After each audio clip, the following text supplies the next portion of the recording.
Question number 6. Profit and loss account of a trader shows net profit of 3,38,000 after debiting the following items.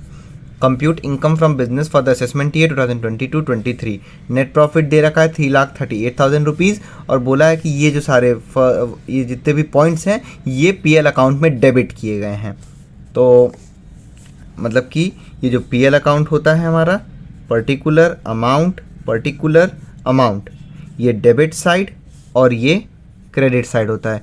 तो जो debit side में जो भी amount लिखा रहता है वो सारे ये हमको दे रखे हैं। Payment of income tax 7,000 and income tax proceeding expenses 11,000। भाई इनकम टैक्स पर्सनल एक्सपेंसेस है, इस वजह से ये डिसअलाउड हो जाएगा 7,000 रुपये। इनकम टैक्स प्रोसीडिंग एक्सपेंसेस तो ये अलाउ हो जाएगा। ये ध्यान रखिएगा, इनकम टैक्स पे हो रहा है तो वो तो डिसअलाउ रहता है, लेकिन इनकम टैक्स का प्रोसीडिंग एक्सपेंसेस उसको भरने के लिए जो भी खर्चे आए तो वो हमेशा अलाउ रहता है। Interest on loan is taken for payment of income tax. तो इनकम टैक्स को भरने के लिए इन्होंने लोन लिया था, उसका इंटरेस्ट है 1,000 रुपये, तो ये पर्सनल एक्सपेंस है इसलिए disallow. GST 1,800 and interest 4,000 for delay payment of GST. GST हमेशा बिजनेस से रिलेटेड जो गुड्स होते हैं उससे है, तो ये बिजनेस का पार्ट है, और डिले पेमेंट तो वो भी बिजनेस का ही पार्ट हो जाएगा, इसलिए जीएसटी अलाउड हमेशा रहता है, बिजनेस का पार्ट है। Cash payment to a creditor 28,000। कोई क्रेडिटर था जिससे इन्होंने उधार लिया था, उसको इन्होंने 28,000 रुपये 28,000 रुपीज़ कैश पेमेंट किया, तो ये भी डिसअलाउ रहेगा, ये पर्सनल एक्सपेंसेस है इनका। Fifth point, municipal tax 1,800। 1/3 portion of the house is use for business and half portion is use for self residence and the remaining portion is let out. भाई 1,800 रुपये पूरे घर का म्युनिसिपल टैक्स है, उसमें से वो जो हाउस था उसका 1/3 पोर्शन बिजनेस के लिए यूज़ हो रहा था, आधा पोर्शन सेल्फ रेजिडेंस के लिए और रिमेनिंग लेट आउट के लिए। तो जितना बिजनेस से रिलेटेड हो रहा था यानी कि 1/3, तो 1/3 पोर्शन जो है वो तो अलाउ रहेगा क्योंकि बिजनेस का पार्ट हो गया। बचा 2/3, तो 2/3 बिजनेस से नहीं रिलेटेड है इसलिए डिसअलाउ हो गया, तो इसीलिए म्युनिसिपल टैक्स 1,800 का 2/3 ऐड हो जाएगा, वो डिसअलाउ रहेगा। Income of 750 accrued during the previous year is not recorded in PL account. भाई 750 रुपये जो इनकम था अक्रूड वो रिकॉर्ड नहीं हुआ था हमारे पीएल अकाउंट में, तो ये हमारा इनकम था, इसको क्रेडिट साइड में रिकॉर्ड होना चाहिए था, तो नहीं रिकॉर्ड हुआ इसलिए हम इसको ऐड कर देंगे। Aforesaid net profit includes 3,000 for recovery of old bad debts which were disallowed by the income tax officer in the past। भाई नेट प्रॉफिट जो ये 3,38,000 उसमें 3,000 रुपये रिकवरी ऑफ बैड डेब्ट भी इंक्लूड है जो कि डिसअलाउ हुआ था इनकम टैक्स ऑफिसर से। तो रिकवरी ऑफ बैड डेब्ट से रिलेटेड हमने क्या पढ़ा है? Recovery of bad debt recovery allow as deduction in previous year, तो बिजनेस इनकम। अगर अलाउ रहता है प्रीवियस ईयर में तो बिजनेस इनकम है, लेकिन यहाँ बोला है साफ साफ कि डिसअलाउ किया गया इनकम टैक्स ऑफिसर से, इसीलिए डिसअलाउ है ये, तो 3,000 रुपये बैड डेट रिकवरी ऐड हो जाएगा। बैड डेट रिकवरी के साथ अगर अलाउ लगा हुआ है तो बिजनेस इनकम, डिसअलाउ लगा हुआ है या कुछ नहीं लगा हुआ है सिर्फ बैड डेट रिकवरी लिखा है तो उसको आप सीधे सीधे लेस कर दोगे, वो हमारा डिसअलाउड इनकम हो जाएगा। सॉल्यूशन देखते हैं 6 का।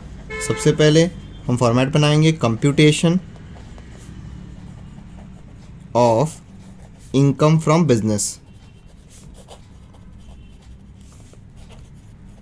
उसके बाद जो भी असेसमेंट ईयर हमारा चल रहा होगा वो हम लिखेंगे फॉर द असेसमेंट ईयर 2022-2023।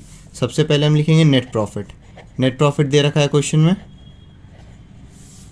3,38,000,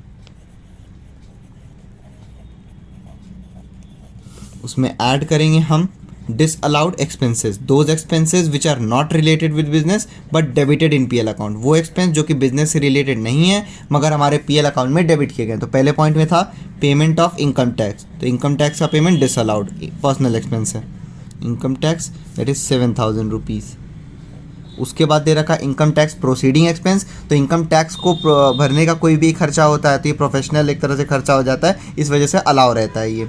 उसके बाद interest on loan taken for payment of income tax, तो ये भी एक तरीके से पर्सनल एक्सपेंस हुआ, इस वजह से disallow 1,000 rupees for payment of income tax. Third point था जीएसटी, तो जीएसटी और डिले पेमेंट हो या जो भी हो वो पूरा अलाउ होता है क्योंकि बिजनेस का पार्ट है। फिर है cash payment to creditor, creditor को इन्होंने कोई पैसा दिया तो वो डिसअलाउ, पर्सनल एक्सपेंस है 28,000 रुपीज़। उसके बाद है आपका म्युनिसिपल टैक्स। तो जिस घर का ये म्युनिसिपल टैक्स है उस घर में केवल 1/3 में ही बिजनेस हो रहा था, बचा 2/3 जो है वो पर्सनल मानेंगे, और वहाँ लिखा भी हुआ है कि 1/3 business, half portion self residence और रिमेनिंग लेट आउट। तो जितना बिजनेस यानी कि 1/3 अलाउ, बचा हुआ 2/3 डिसअलाउ। तो 2/3 ऑफ म्युनिसिपल टैक्स कितना दिया हुआ है 1800।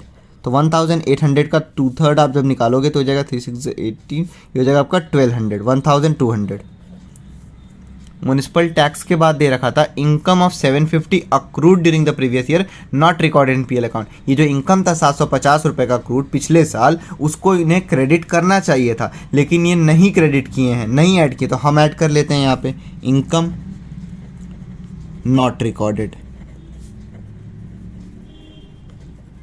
इन पीएल अकाउंट। कितना है आपका 750 रुपीज़, और कुछ नहीं है डिसअलाउड एक्सपेंसेस। तो पहले इन सबको आप ऐड करके बाहर लिखो 7000 प्लस 1000, उसके बाद है आपका 28,000, फिर है 1200, फिर है 750, ये हो गया 37,950। इसको आप ऐड करोगे नेट प्रॉफिट में, ये हो गया 3,75,950। उसके बाद इसमें से हम लेस करते हैं disallowed income, those income which are not related with business but credited in PL account. वो इनकम जो बिजनेस से रिलेटेड ना हो मगर पीएल में क्रेडिट किए गए हों। तो यहाँ पे आपका recovery of bad dept, bad dept recovery, bad dept recovery. अगर बैड डेप्ट रिकवरी ऐसे लिखा है तो भी डिसअलाउड, अगर डिसअलाउड लिखा है तो डिसअलाउड है ही, बस अलाउ लिखा हुआ है तो उसको आप allow as deduction in previous year तो उसको आप नहीं लोगे, वो बिजनेस इनकम होता है। यहाँ लिखा हुआ था डिसअलाउ, इसलिए आप ऐड कर दोगे 3,000, सॉरी लेस कर दोगे 3,000 रुपये।